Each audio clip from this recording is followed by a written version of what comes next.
Bienvenido y quiero felicitarte por apartar este espacio para profundizar en la palabra de Dios. Ahora vas a escuchar un mensaje de la Iglesia Bautista Highview en español en Louisville, Kentucky, en Estados Unidos. Nosotros existimos para llevar a todas las personas a conocer y seguir a Jesús. Deseamos ser una iglesia bíblica, una iglesia cristocéntrica, centrada en el Evangelio, que tiene una predicación expositiva. ¿Qué es una predicación expositiva? Es aquella predicación que se enfoca en el texto bíblico, busca interpretarlo bien y aplicarlo legítimamente a la vida de las personas. Ahora, yo quiero invitarte a que no solo escuches la predicación expositiva, sino que tú seas un oyente expositivo, que seas un oyente que abre su Biblia, que busca en el texto, que trata de entender la Escritura y aplicarla a tu vida. Oramos que Dios bendiga su palabra y que tú puedas conocer más a Cristo.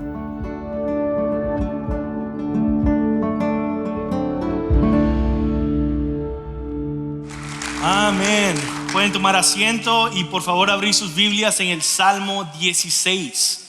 Salmo 16. Este es el último sermón de esta serie que no quiero que termine nunca porque qué privilegio es predicar los salmos. Es meditar en los salmos, es alimentarte de los salmos de una manera verdadera, cristocéntrica, bíblica, real. Gloria a Dios por este tiempo en el que estuvimos predicando los salmos. Hoy llegamos al gran final. Vamos a estar terminando con este salmo, el Salmo 16. Voy a leerlo y luego vamos a orar. Mientras lo leo, yo quiero que tú prestes atención a todas las veces que el Salmo se enfoca en lo bueno, lo placentero, el bienestar de el creyente. Dice así: protégeme, oh Dios, pues en ti me refugio. Yo dije al Señor, tú eres mi Señor. Ningún bien tengo fuera de ti. En cuanto a los santos que están en la tierra, ellos son los nobles en quienes está toda mi delicia. Se multiplicarán las aflicciones de aquellos que han corrido tras otro Dios. No derramaré yo sus libaciones de sangre, ni sus nombres pronunciarán mis labios. El Señor es la porción de mi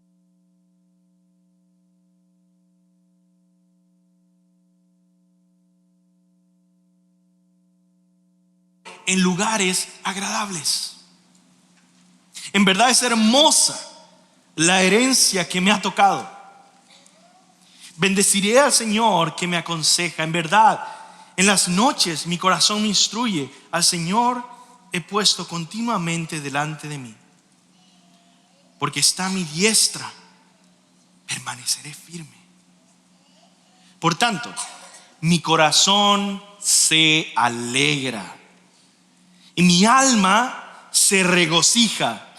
También mi carne morará segura. Mi carne. Porque tú no abandonarás mi alma en el Seol, ni permitirás que tu santo sufra corrupción. Me darás a conocer la senda de la vida. En tu presencia hay plenitud de gozo, y en tu diestra hay deleites para siempre. Ese es un salmo de David. Vamos a orar. Señor, obra en nuestros corazones. Úsame, Señor, para poder fortalecer una verdad fundamental en nuestras vidas. Y es la verdad de que somos bienaventurados en ti, Señor. Y que nada que pase en nuestras circunstancias, en nuestras emociones, nos convenzan de lo contrario. Somos bienaventurados en ti, en toda circunstancia, de principio al fin y hasta la eternidad. Ayúdanos, Señor, a abrazar esta verdad en el nombre de Jesús. Amén. Amado hermano cristiano, Si tú eres un cristiano, hoy vengo con el Salmo 16 a proclamarte la verdad de que eres bendecido, favorecido y abundantemente bienaventurado. En otras palabras, vengo a recordarte que por causa de Cristo, tu vida es una vida maravillosa. Y ese es el título del mensaje de hoy, es una vida maravillosa. Vengo a establecer esta idea que es controversial en nuestro contexto, que es controversial en nuestros círculos. Establecer esta idea que es malentendida en nuestra cultura. Esta idea de que somos bienaventurados. Como cristianos somos bendecidos. Una idea que hemos quizá olvidado, quizá malentendido, quizá descuidado o rechazado. Y quizá por impulsos reaccionarios, quizá por falta de entendimiento bíblico, quizá porque no queremos asociarnos con falsos profetas que en su avaricia y en su idolatría predican un evangelio de la prosperidad.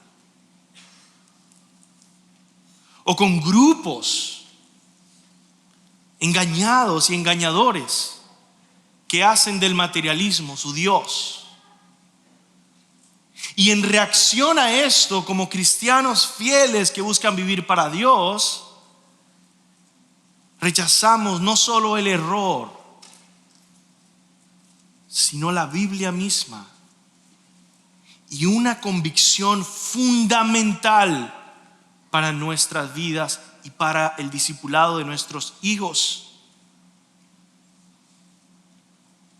Y es que la vida cristiana es incomparablemente maravillosa.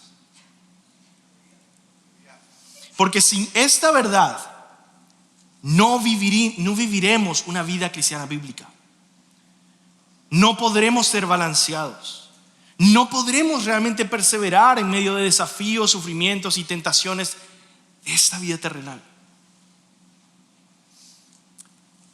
Voy a ponerlo en esta ilustración. Madurar en la vida cristiana se podría comparar a criar niños saludables. Los niños, entre otras cosas, entre muchas cosas que necesitan, deben aprender a aguantar dificultades y sufrimientos en la vida. Y por otro lado, deben aprender a disfrutar libremente de las cosas buenas de la vida. Si un niño no tiene la capacidad de soportar ninguna adversidad y no puede demostrar disciplina y perseverancia y fortaleza, ese niño necesita ayuda para desarrollarse saludablemente. Entender que la vida es dura, que necesita perseverancia. Y todos estamos de acuerdo con eso. Pero, por otro lado, si el mismo niño que está disciplinándose y perseverando y ve las dificultades de la vida no puede, no tiene la capacidad de disfrutar nada, ni cuando le das regalos, ni cuando lo llevas a los lugares que más le gustan, no puede disfrutar de nada, tú sabes que algo está mal con ese niño. Las iglesias de nuestros días son como niños desbalanceados, ¿verdad? O demasiado acostumbrados a la comodidad, a la prosperidad, a la vida sin sufrimiento, y por lo tanto no está preparado para sufrir. O preparados y expectantes para el sufrimiento, pero demasiado cínicos y pesimistas. Entonces la iglesia necesita ser pastoreada por la palabra de Dios para crecer y desarrollarse de manera saludable. Y me disculpo de antemano que esta introducción sea un poco más larga antes de entrar al punto de los salmos. Es que debemos entender esto. Primero, por un lado necesitamos desarrollar una teología del sufrimiento que nos permita lidiar con las dificultades de esta vida. Una teología que nos ayude a entender: en la vida hallaréis aflicción, en este mundo hallaréis aflicción. Vamos a padecer persecución, vamos a tener oposición en este mundo, vamos a pasar por tiempos difíciles, vamos a enfermarnos, vamos a morir, vamos a pasar por tensiones de relaciones, de dificultades. Si no desarrollamos una teología del sufrimiento, vamos a terminar desanimados, frustrados o confundidos, porque la vida es dura. Y la vida cristiana pasa a través de millones de dificultades. Entonces, ahí debemos entender que, como escuchamos la semana pasada, en todas esas dificultades, Dios está en su trono, obrando en nuestras vidas momentos agradables y desagradables. Romanos 8:28, y sabemos que para los que aman a Dios, todas las cosas cooperan para bien. Esto es, para los que son llamados conforme a su propósito. Y cuando lees el capítulo, entiendes que Pablo está hablando en un contexto en el que van a padecer persecución, espada, hambre y todas estas cosas. Entonces es cierto, a veces sufrimos,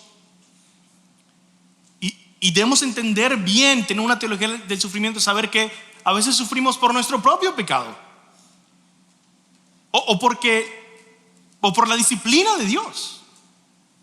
Tenemos que tener todas estas categorías, o por la providencia de Dios, que es misteriosa.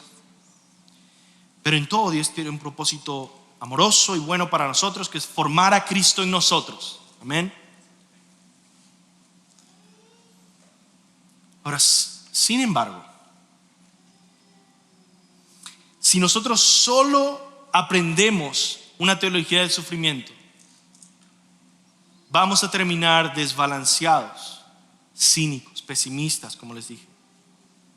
Y no vamos a llegar a decir, por ejemplo, como el famoso misionero David Livingstone, que después de pasar 1000 tribulaciones, perder a su familia, ser atacado por un león, al final de su vida dice: yo no he sacrificado nada. ¿Cómo que no ha sacrificado nada? No. En otras palabras, mi vida ha sido maravillosa. ¿Cómo puedes pensar de esa manera? Bueno, porque no solo necesitamos una teología del sufrimiento en la vida cristiana. Si nos quedamos imaginando a la vida cristiana como sufrimiento, nos volveremos pesimistas. Perderemos la vitalidad, el gozo vibrante de una vida agradecida que alaba a Dios con alegría genuina y no falsa. Si nos quedamos solo con una teología del sufrimiento, nos volveremos cínicos y críticos, enfocados solo en corregir a los cristianos que parecen ser felices. Algo está mal con ellos. Y estaremos apagando constantemente cualquier señal de esperanza que veamos a nuestro alrededor. Porque nuestra idea de la vida cristiana siempre es una idea de sufrimiento. Por ejemplo, nos volveremos el tipo de persona que si alguien dice: oye, estoy orando, creo que Dios puede proveerme para lograr comprar una casa, nosotros respondemos: bueno, Dios no nos ha prometido una casa, pero sí nos promete sufrimiento. O alguien que dice: no hemos podido tener hijos en muchos años, pero estamos orando, confiando en que quizá Dios pueda hacer un milagro. Y tú dices, Dios no nos promete que tendremos hijos. Deberías mejor aceptar la voluntad de Dios y ya. De esa manera promovemos una vida cristiana sin esperanza y sin fe. No hay fe, no hay nada que esperar bueno del Señor. No hay lo que Hebreos dice: sin fe es imposible agradar a Dios. El que busca a Dios debe creer que le hay y que Él es recompensador de los que le buscan. El Señor no promete recompensas. ¿Seguro? Por eso no solo necesitamos un entendimiento bíblico del sufrimiento que nos ayuda a aceptar los días difíciles sin ser sorprendidos. En el mundo hallaréis aflicción. Mi vida pasará por dificultades. Yo estoy esperando eso. Pero ¿qué pasa en el día de hoy que no estoy pasando dificultades? ¿Qué hago con ese día? También necesitamos entonces un entendimiento bíblico del bienestar o la bienaventuranza cristiana. Es decir, los cristianos maduros, bíblicos, saludables, han aprendido a gozar también del bienestar de la vida.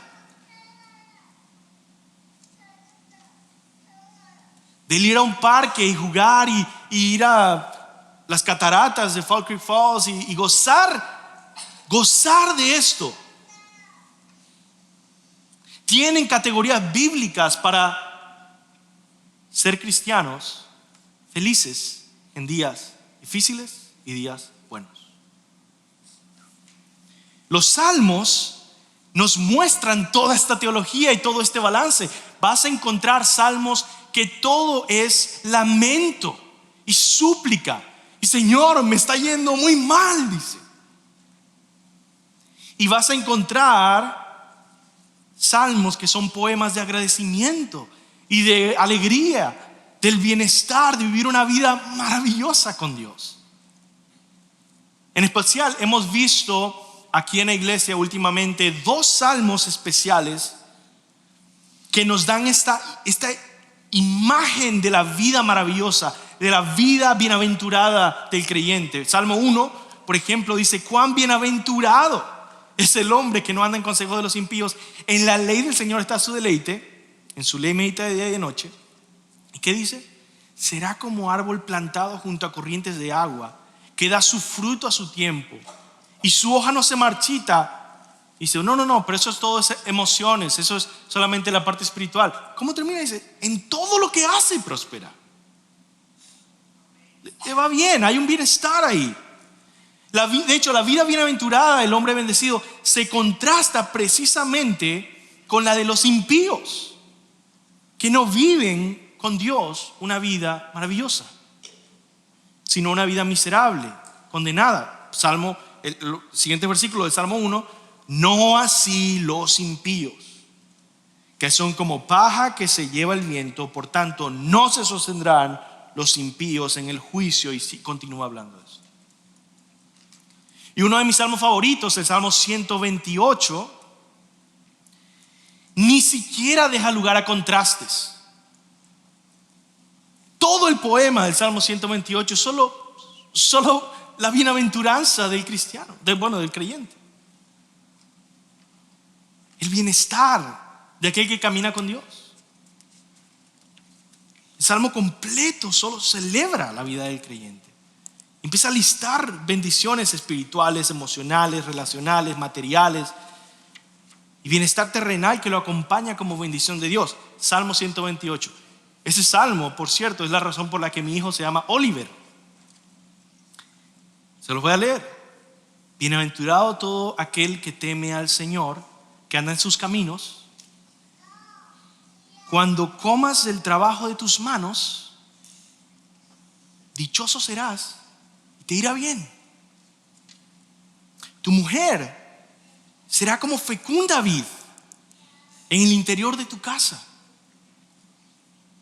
Tus hijos como plantas de olivo. Por eso viene la palabra Oliver, ¿no? Alrededor de tu mesa. Hermano, esto es lo que yo pienso. Este salmo es lo que yo pienso cada vez que yo me siento a comer con mi familia. Así será bendecido el hombre que teme al Señor. Salmo 128, versículo 4. ¿Cómo? Ahora, si este lenguaje te incomoda, como decía Paul Washer, no estoy interpretando el salmo, lo estoy leyendo solamente. Si ese lenguaje del salmo te incomoda, algo está terriblemente mal con tu teología. Algo está terriblemente mal con tu entendimiento de la vida cristiana, con tu visión de qué tipo de vida Dios ofrece a sus hijos. Obviamente, hermanos, los israelitas sabían que tendrían momentos y etapas de dificultad. Hay más salmos. Estos salmos nunca significaron una vida sin problemas, jamás. Ellos sabían que iban a pasar por etapas de enfermedad, de peligro, de muerte incluso. Pero también sabían que caminar con Dios era vivir una vida bienaventurada. ¿Entendemos esto? Estos salmos nunca han enseñado una teología de la prosperidad, ni en Israel, ni ahora, jamás. La teología de la prosperidad niega el sufrimiento, la enfermedad, las dificultades, como parte cotidiana y normal de toda la vida de los creyentes. Lo más lamentable es que este tipo de desbalance moldea toda la cultura y ambiente de la iglesia.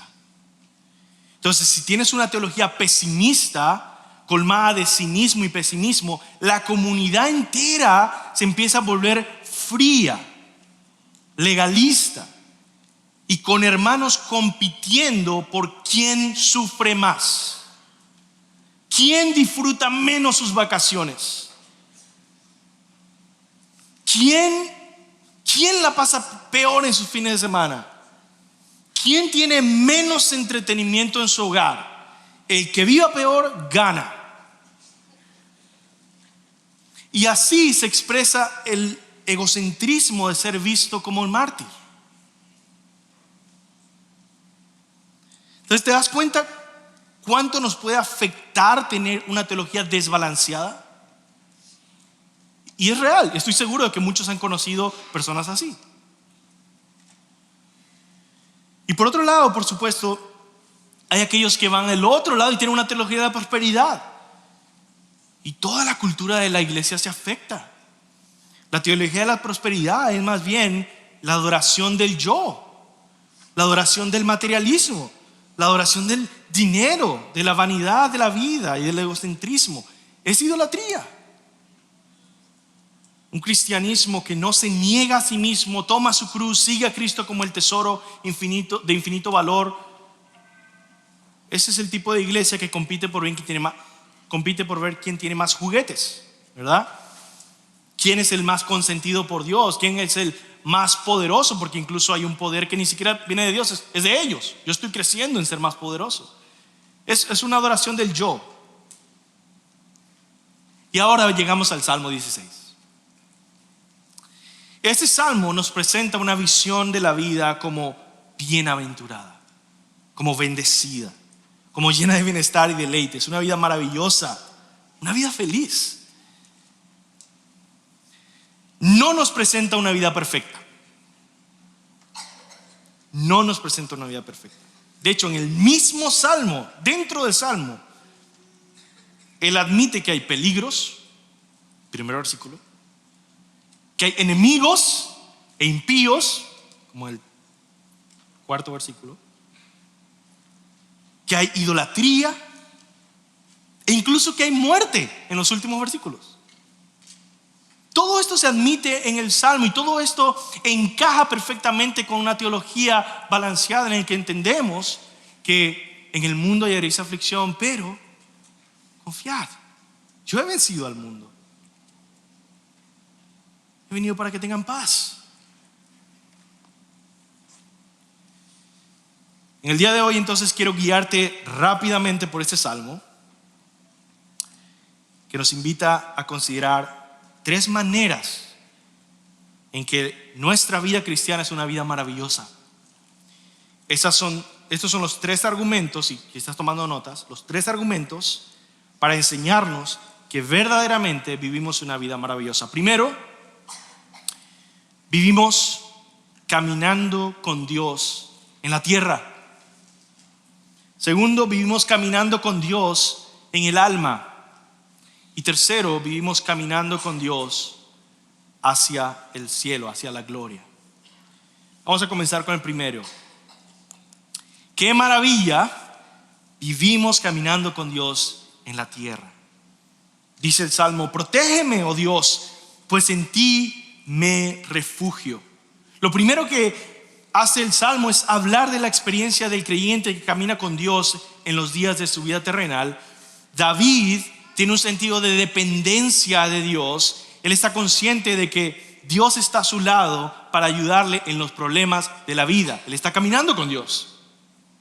Y por eso, en una situación peligrosa, él dice: protégeme, oh Dios, pues en ti me refugio. Nuestra vida es bienaventurada porque Dios está con nosotros, porque Él es aquel en que podemos refugiarnos en tiempos difíciles, en tiempos de peligro. Segundo versículo: yo dije al Señor, tú eres mi Señor, ningún bien tengo fuera de ti. Lo segundo que hace David es reconocer que incluso en medio del peligro, su vida está bendecida porque Dios está con él. Dios es la fuente de toda bendición. La vida del creyente, hermanos, tu vida está rodeada de la presencia de Dios, que te llena y te acompaña. ¿Lo sientas o no lo sientas? Eso es importante aclarar. Eso es una realidad teológica. Si tú eres cristiano, Dios está contigo. Dios está en ti y Dios te acompaña. De Él proviene todos nuestros bienes. Cada cosa buena que hay en tu vida ha sido provista bondadosamente por Dios. Por eso en Santiago 1:17 dice: toda buena dádiva y todo don perfecto viene de lo alto, desciende del Padre de las luces, con el cual no hay cambio ni sombra de variación. Luego el versículo 3 sigue meditando en esta vida terrenal. ¿Por qué es bienaventurada la vida terrenal del creyente? Porque tiene un refugio, tiene un Dios que está con él y le bendice. Y porque, tercer lugar, tiene una comunidad de santos que le rodean. Dice el versículo 3: en cuanto a los santos que están en la tierra, ellos son los nobles en quienes está toda mi delicia. Una de las bendiciones más grandes que tenemos como hijos de Dios es tener una iglesia bíblica, una iglesia santa, no perfecta, pero entregada al Señor, fiel al Señor, que ama al Señor, que quiere conocer a Dios y quiere obedecer a Dios. No somos adoptados como hijos únicos. Somos adoptados por Dios a una familia.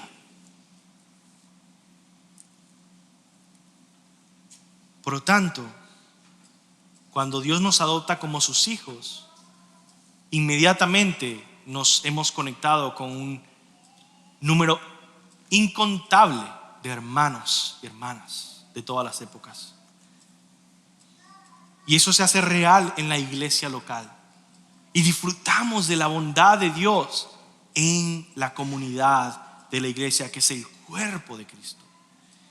Entonces, mientras que el mundo pecador vive cada vez más en soledad, en guerra, en pleito, en separación, los cristianos debemos vivir en unidad, en armonía, en paz, en amor, en la comunidad de la iglesia. Si yo pienso en mi propia vida, cuando yo quizá medito cómo he sido bienaventurado en mi vida, la verdad, la mayoría de los ejemplos que se me vienen están conectados con la iglesia. Yo salí de Venezuela para estudiar teología en Texas y recuerdo la reacción de mi familia fue decir, bueno, primero que estaba loco porque ellos no eran cristianos y creían que me iba a ser un padre católico. Yo les decía, no. Me hicieron una reunión de intervención y me dijeron, está loco, ¿qué tal si se quiere casar en algún futuro? Y yo no soy católico. ¿Cómo? Entonces sí se pueden casar. Yo sí, claro, o sea, bueno, Dios les bendiga. Y en esa travesía, solo con 18 años hacia Estados Unidos, algo que estaba en mi corazón, por la gracia de Dios, por una gracia especial del Señor, yo tenía un entendimiento muy claro de que yo voy allá, no conozco a nadie, pero voy a estar bien. ¿Por qué? Tengo una familia. Tú tienes una familia en todo el mundo. Vas a encontrar cristianos, vas a encontrar hermanos, una familia que aún no conocía. Y así fue. Y mientras han pasado los años, ha sido increíble cómo mi familia que no es creyente ha visto el amor y el cuidado de la iglesia. En Texas, en Kentucky, en donde sea, no importa. Y dicen, pero ¿cómo? Si ni te conocían. Pero es que son mis hermanos. Es que no entiendes, son mis hermanos.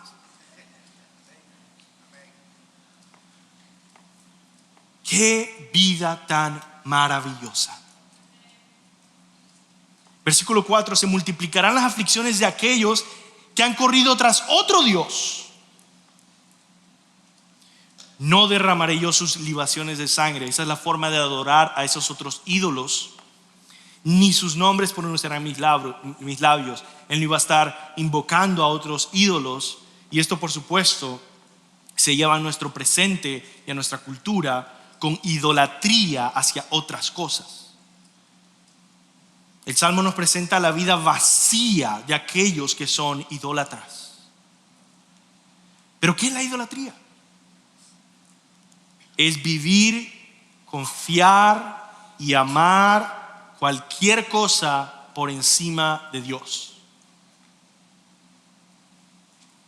Es vivir una vida que no está entregada a Dios, sino que está entregada a los dioses de este mundo. Una vida entregada quizá al trabajo, quizá al dinero, quizá al sexo, quizá al materialismo, quizá al egocentrismo, al deseo de fama, de poder, o incluso a las cosas buenas como la familia, o incluso un ministerio. El ministerio cristiano también se puede volver un ídolo. El Salmo dice, se multiplicarán las aflicciones de aquellos que han corrido tras otro Dios. Tarde o temprano, los que viven atrás de otros dioses de este mundo terminarán en miseria y aflicción. Y tú los puedes ver, como una vez recuerdo, yo vivía en otro lado y de mi ventana se veía la casa del vecino. Era una casa grande y salía el vecino a fumar y decía, Señor, el impío prospera, como dice la Biblia, ¿no? El punto es este: muchas veces puedes ver a los idólatras y pensar que su vida no es miserable. Pensar que han corrido tras otros dioses y eso les ha llevado a una mejor vida que la tuya. Pero los salmos, no este salmo, pero otros salmos nos recuerdan una y otra vez esta verdad: que el impío puede estar arriba por un momento, pero pronto vendrá su caída. Por lo tanto, nunca envidies a un impío pecador. Esto pasa todo el tiempo en Latinoamérica con los narcotraficantes. Los niños, ¿verdad? Tienen en su teléfono, en la pantalla, el cartel de tal, el cartel de Jalisco, el cartel de tal. Yo los he visto en el grupo de jóvenes de la iglesia. Y ver estas pantallas en los teléfonos, ¿por qué? Porque admiran estas vidas. Estoy hablando de cuando estaba en México y en otro lugar. No aquí en el grupo de jóvenes de esta iglesia, ¿verdad? Pero es una admiración de la vida de estos narcotraficantes y decir, hey, todos terminan igual, en una horrenda y miserable muerte y un terrible final. Todos pueden ser descritos con el versículo 4: se multiplicarán las aflicciones de aquellos que han corrido tras otros dioses. Así que la vida que vivimos es maravillosa en esta tierra. Pero en segundo lugar, el Salmo continúa, punto 2, versículo 5, que como la vida, ahora el salmista se enfoca en la vida espiritual. Qué maravilla vivimos caminando con Dios en el alma. Versículo 5 dice: el Señor es la porción de mi herencia y de mi copa. Tú sustentas mi suerte. Y este es uno de los versículos más importantes del Salmo. Versículo 6. Subráyalo, memorízalo. Ese es el corazón de este mensaje. Fíjate lo que admite el rey David aquí en el versículo 6. Las cuerdas me cayeron en lugares agradables. En verdad es hermosa la herencia que me ha tocado. Cuando habla de las cuerdas cayeron, está hablando de la división de terrenos y de herencia, y ponían cuerdas para decir, bueno, hasta aquí, esta es parte de tu terreno. Vamos a poner que te tocó el terreno que tenía oro y petróleo y todas las cosas buenas, y decir, wow, las cuerdas me cayeron en los lugares más ricos, quizá, y con una pequeña laguna y con quizá vegetación y con cosas que dices, wow, esa es la mejor porción. Es una metáfora para imaginar y decir qué tipo de vida te ha tocado. Es lo que está diciendo. ¿Qué tipo de vida te ha tocado? ¿Qué tipo de vida te ha dado Dios? Como cristiano dice, las cuerdas me cayeron en lugares agradables. En verdad es hermosa la herencia que me ha tocado. Bendeciré al Señor que me aconseja. En verdad en las noches mi corazón me instruye. Al Señor he puesto continuamente delante de mí, porque está a mi diestra. Permaneceré firme. Por tanto mi corazón se alegra, mi alma se regocija, también mi carne morará segura. Este es el centro del Salmo. Aquí está el corazón del que bombea significado a todo el resto del Salmo. Eres bendecido, eres bienaventurado si eres un creyente, porque Dios llena tu vida. Y quiero que vayamos entendiendo esto, que yo lo que estoy hablando no se trata específicamente de ciertas circunstancias específicas. Todos tenemos vidas diferentes. Pero si eres cristiano, todos, lo sientas o no lo sientas, todos tenemos una vida llena de Dios. Todos hemos recibido esta herencia por fe. Todos caminamos con Dios en la tierra y aquí en el alma, en nuestra vida espiritual. Si eres cristiano, Dios te ha bendecido infinitamente. Efesios capítulo 1: bendito sea el Dios y Padre de nuestro Señor Jesucristo, que nos ha bendecido con toda bendición espiritual en los lugares celestiales en Cristo. Y es por Jesucristo y en Jesucristo que se encuentran todos los tesoros, bienaventuranzas y bendiciones que disfrutamos. Desde un tiempo de adoración cantándole hasta un taco y un vaso de jugo. Todo lo que disfrutamos es un regalo de Dios en Cristo. Versículo 4 de Efesios 1, porque Dios nos escogió en Cristo antes de la fundación del mundo para que fuéramos santos sin mancha delante de Él. En amor nos predestinó para adopción como hijos. Está describiendo tu vida, ¿entiendes eso? Tu vida. Él te predestinó, Él te amó, te adoptó como hijo mediante Jesucristo, conforme a la buena intención de su voluntad para ti, para alabanza de la gloria de su gracia que gratuitamente ha impartido sobre nosotros en el amado. Hemos sido justificados, perdonados, regenerados, tenemos la vida del Espíritu en nosotros, unidos a Jesucristo. Pon atención al vocabulario del Salmo. Observa cómo el salmista describe su íntima relación con Dios. Mira que dice: mi porción de mi herencia. Dios es el gran tesoro. Dice: tú sustentas mi suerte. Hablando de suerte, ¿no? Tú sustentas mi suerte. ¿Cómo me va? Dios controla cómo me va, lo que sucede conmigo, cómo me va en la vida. El Señor, dice, me aconseja, en las noches me instruye. Hay una relación íntima. Nadie es más cercano que Dios. Al Señor he puesto continuamente delante de mí porque está a mi diestra, permaneceré firme. Aquí es algo interesante, dice, Él está caminando con Dios. No es que está en algunos días caminando con Dios, sino continuamente su vida está guiada por Dios. Y Dios está delante, dice. ¿Por qué está delante? Porque Él está guiándonos. Él está guiándonos. Pero dice, y está a mi diestra, a mi derecha, a mi lado. ¿Por qué está a mi lado? Porque me acompaña. En este caminar de esta vida, el Señor está guiándome, el Señor está acompañándome. Estamos rodeados, hermano, de la bendición, de la presencia de Dios. Y por eso vivimos una vida maravillosa.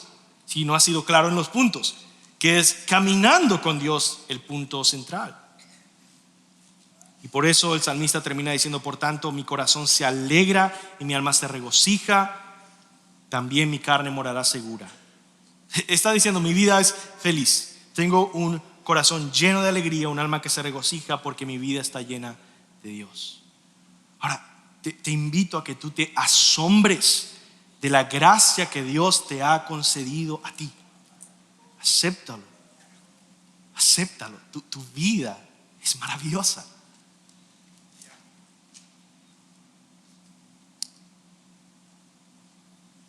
En conclusión de este punto, ¿tú estás satisfecho o insatisfecho con la vida que Dios te ha dado? ¿Estás contento con cómo Dios te ha hecho, con los dones y habilidades que Él te ha dado?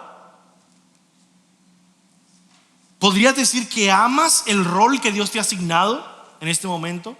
En tu trabajo, en tu vida, en tu familia, en la vida, como soltero, como casado. En otras palabras, ¿eres feliz como cristiano? ¿Está tu alma agradecida con Dios porque Él es el tesoro que te ha tocado recibir a ti? Vamos a terminar con este último punto.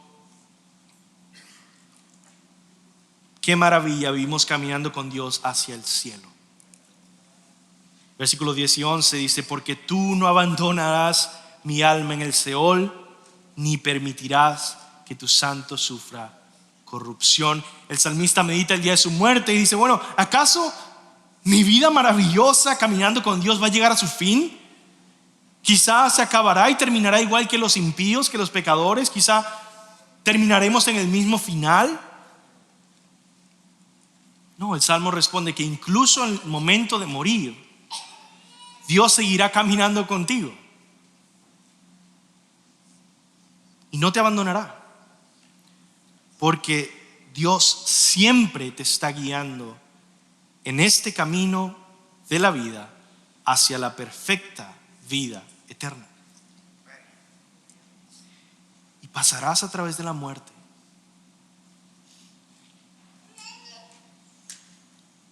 Y si quieres saber qué significa morir bíblicamente, de una manera agradable a Dios, que glorifica a Dios, es morir atesorando a Dios y el caminar con Dios por sobre todas las cosas. Es decir, todas las cosas de esta vida van a pasar, pero mi camino con Dios va a seguir, y va a seguir a lugares mejores. Y eso es lo que ha hecho mi vida bienaventurada toda esta vida, a través de dificultades, a través de enfermedad, a través de pecado. Porque a través del pecado Dios siguió guiándome, me sacó del hoyo, como en el otro salmo, y seguí mi camino. Llegué hasta la tumba y seguí mi camino, y llegaremos a la eternidad. Y ese es la maravilla de mi vida.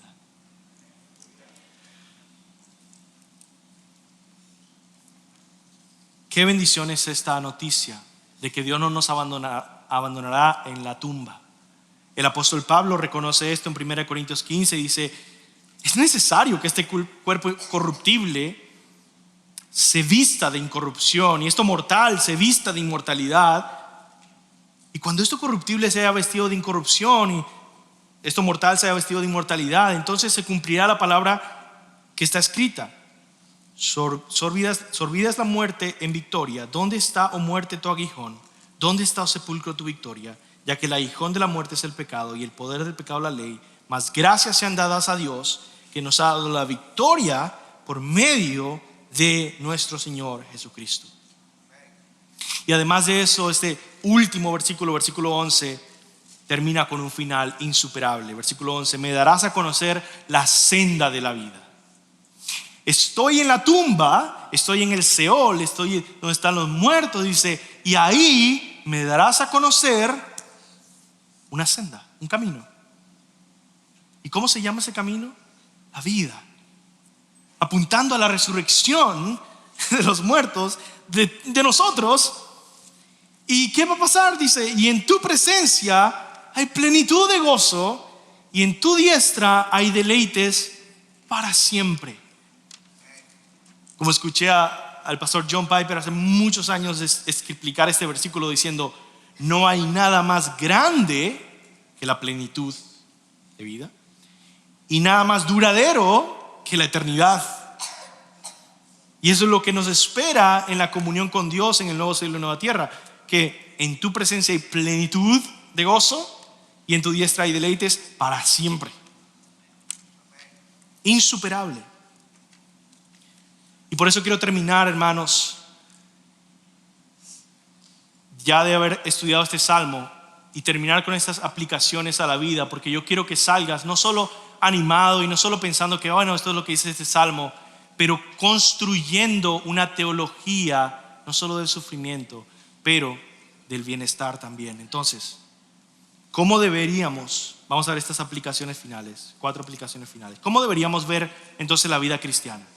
Esta semana pasada, o hace unos días, estábamos con varios de los líderes en una conferencia, y justo les hacía esta pregunta. Estábamos en un grupo, y yo siempre traigo preguntas para como discutir en esas conferencias cada año, y les digo al grupo: bueno, yo he estado pensando esto por algunos años. Le digo esta pregunta: ¿cómo debemos imaginar o ver la vida cristiana?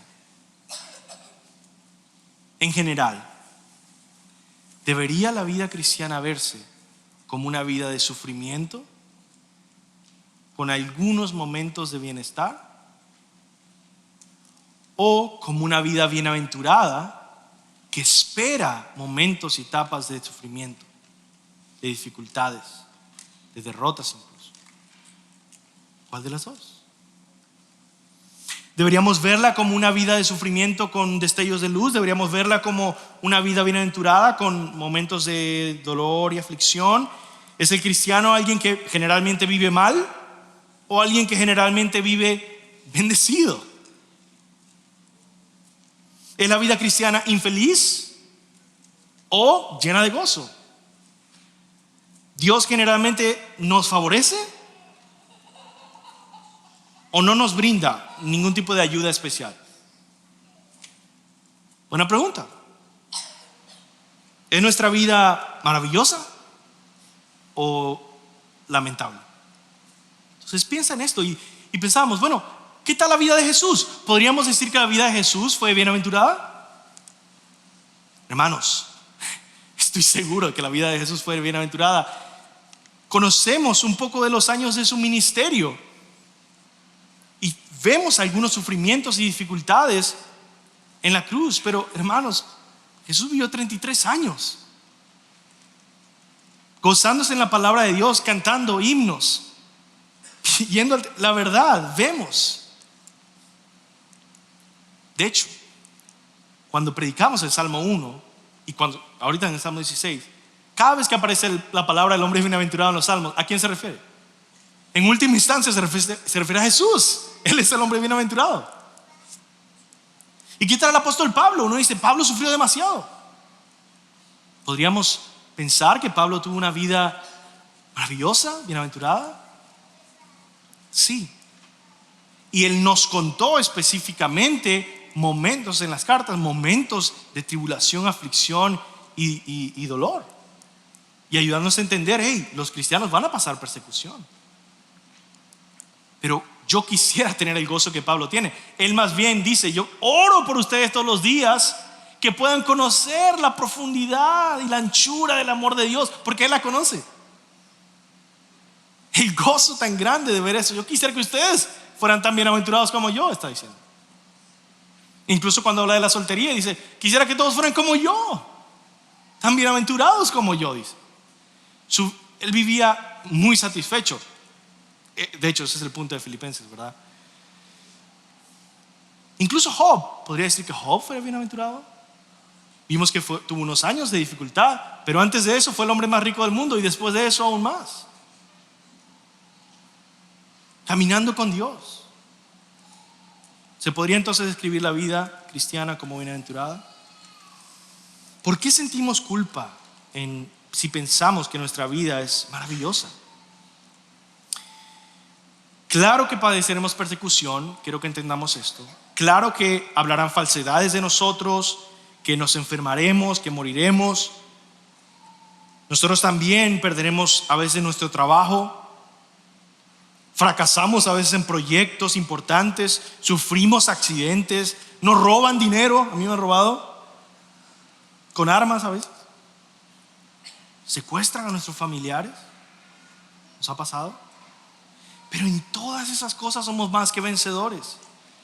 Y eso se refiere a que aún mantenemos un profundo gozo espiritual, aún en los peores momentos. Pero no todos los momentos de la vida son los peores momentos. ¿Entendemos eso?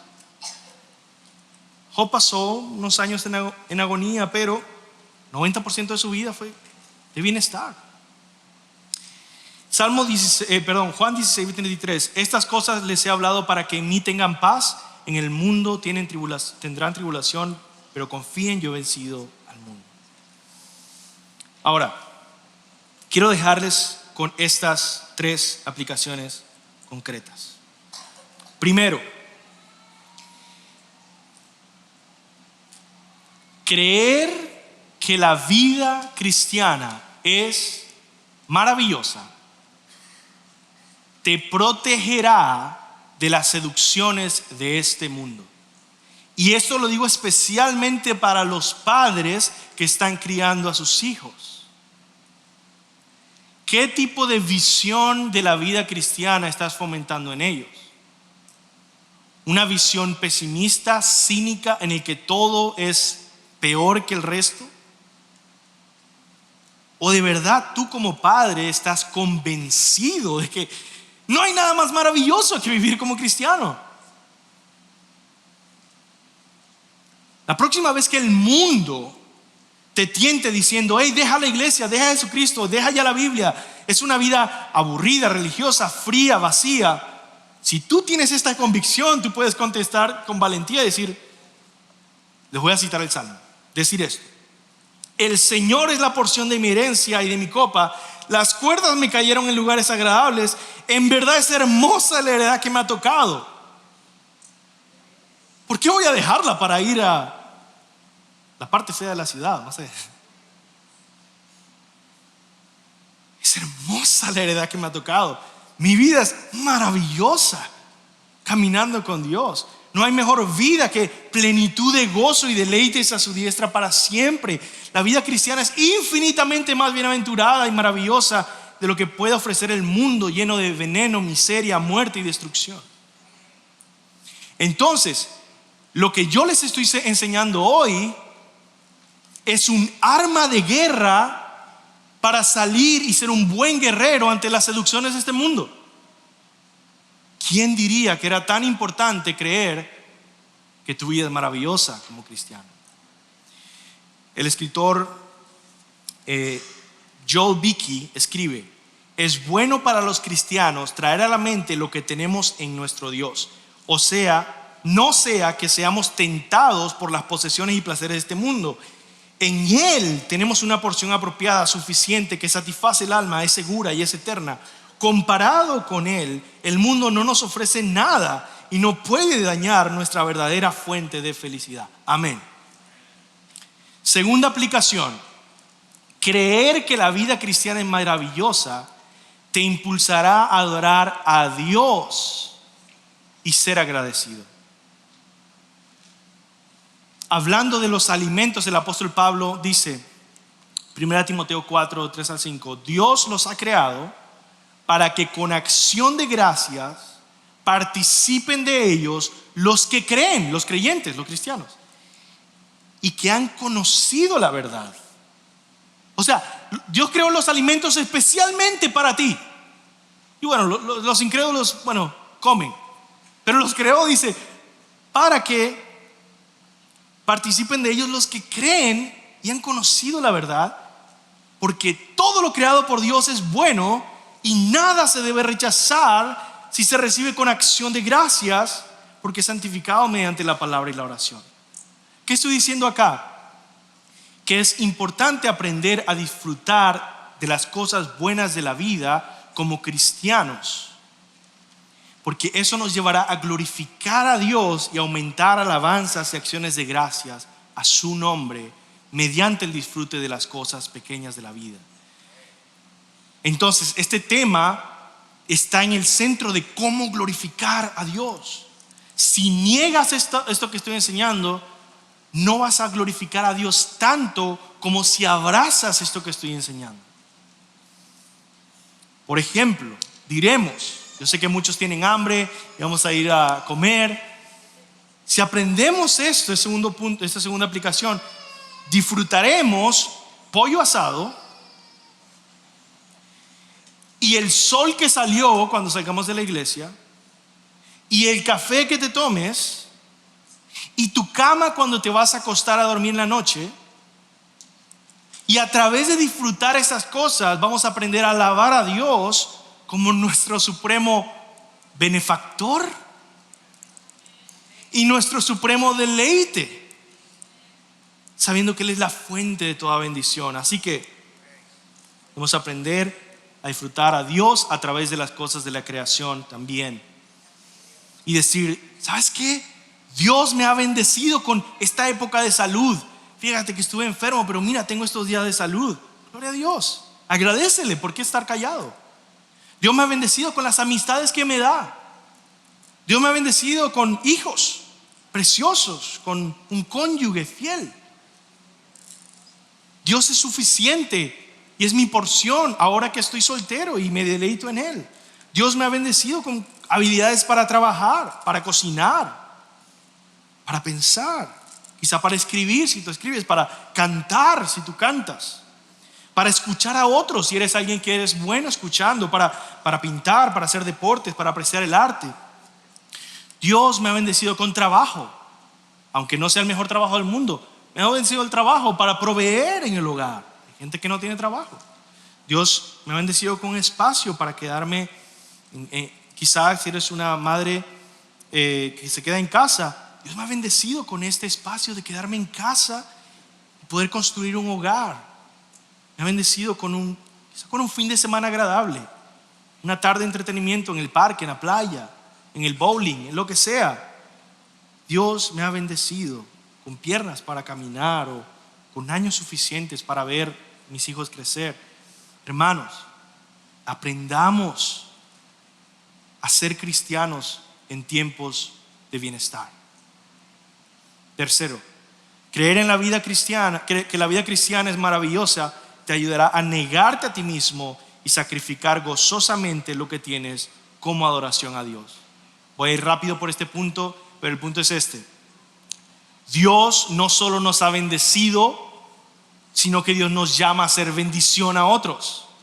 Y en esa misión que el Señor nos da, vivimos sacrificando cosas, dejando cosas que otra vez que son buenas, pero que sacrificamos para su gloria, siendo generosos, sacrificando incluso nuestra vida para poder mudarnos y ser misioneros. Y como ya les dije el ejemplo al principio de David Livingstone, a pesar de todas las aflicciones, decir, no he sacrificado nada, porque es una vida maravillosa caminando con Dios en el llamado que Él te da. El gran problema y peligro que enfrentamos ante los bienes de esta vida es la idolatría. Es enfocarnos en los bienes de esta vida tanto que olvidemos a Dios. Eso no es así, es adorar a Dios mediante los bienes de esta vida. Así que una buena pregunta clave para discernir si algo es de bendición o no es de bendición es esta pregunta, y puedes escribirla. ¿Esto me acerca más a Dios o me distrae de Dios? ¿Me acerca más a Dios o me distrae de Dios? Vamos a terminar con la última aplicación. Creer que la vida cristiana es maravillosa te consolará en los periodos de aflicción, enfermedad y dolor. Y esto fue especialmente verdadero con Jesucristo. Este salmo se trata especialmente de Jesús, no de ti. Especialmente este salmo está apuntando a la vida y obra de Jesús. Y especialmente lo vemos en los últimos versículos.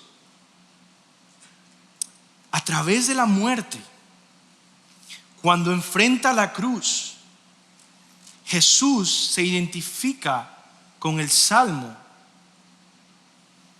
en el que Él ve, deleitándose en Dios, yendo hasta el final con Dios, que la muerte que le espera es parte del camino en la voluntad de Dios. Versículo 9 de nuestro salmo, versículo 9 y 10. Por tanto mi corazón se alegra y mi alma se regocija, también mi carne morará segura, porque tú no abandonarás mi alma en el Seol, ni permitirás que tu santo sufra corrupción. Está profetizando acerca de Jesús. Él sabe que irá de la mano de Jesús, y por eso Él dice que en tus manos entrego mi espíritu. Él está confiado, gozoso, sabiendo, y la Biblia dice que está gozoso en Hebreos, dice por el gozo puesto delante de Él fue la cruz, sabiendo esto es necesario en este camino maravilloso de vivir en la voluntad del Señor, y Él me sacará de ahí. No permitirá que su santo sufra corrupción. Me darás a conocer la senda de la vida, la resurrección. En tu presencia y plenitud de gozo, a tu diestra hay deleite para siempre. En Hechos 2, Pedro en su sermón explica que se trata de Jesús cuando dice: hombres de Israel, escuchen estas palabras. Jesús el Nazareno, varón confirmado por Dios entre ustedes con milagros. Este fue entregado por el plan predeterminado de Dios, y ustedes lo clavaron en una cruz por mano de impíos y lo mataron. Pero Dios lo resucitó, poniendo fin a la agonía de la muerte, puesto que no era posible que él quedara bajo el dominio de ella. ¿Por qué? Porque David dice de él: veía siempre al Señor en mi presencia, pues está a mi diestra para que yo no he sacudido. Por lo cual mi corazón se alegró y mi lengua se regocijó, y aún hasta mi carne descansará en esperanza. Y ahora empieza a citar el otro salmo. pero tú no abandonarás mi alma en el Hades, ni permitirás que tu santo vea corrupción. Me has hecho conocer los caminos de la vida, me llenarás de gozo con tu presencia. Hermanos, sigue Pedro, hermanos, del patriarca David les puedo decir con franqueza que murió y fue sepultado, y su sepulcro está entre nosotros hasta el día de hoy. Pero siendo profeta y sabiendo que Dios le había jurado sentar a uno de sus descendientes en el trono, miró hacia el futuro y habló de la resurrección de Cristo, que ni fue abandonado en el Hades, ni su carne sufrió corrupción. A este Jesús resucitó Dios, de lo cual todos nosotros somos testigos. Ese es Hechos capítulo 2. Todo el que se arrepiente de sus pecados y crea en el Señor Jesucristo será salvo. Dios lo unirá a Jesucristo y tendrá una vida maravillosa con Él hacia la resurrección de los muertos. En conclusión, de la misma manera que ese salmo consoló a Jesús en la cruz y le llevó a ver esperanza hacia la eternidad resucitada, así este salmo te puede consolar a ti en los peores momentos de tu vida. Y el mensaje es simple: la vida del cristiano es una vida maravillosa en el presente, aunque vivamos dificultades, y hacia el futuro, donde esperamos una vida perfecta, plena con Dios. ¿Por qué? ¿Por qué es maravillosa? Porque caminamos con Dios en esta vida terrenal, en lo profundo del alma y en el camino hacia la gloria. Así que en el presente caminamos con Dios a través de sufrimientos, pero en medio de todo eso, nuestra vida es una vida bendecida. Como dice 1 de Pedro 4, antes bien, en la medida en que comparten los padecimientos de Cristo, regocíjense, para que también en la revelación de su gloria se regocijen con gran alegría. Si ustedes son insultados por el nombre de Cristo, dichosos son, bienaventurados son, pues el Espíritu de gloria y de Dios reposa sobre ustedes.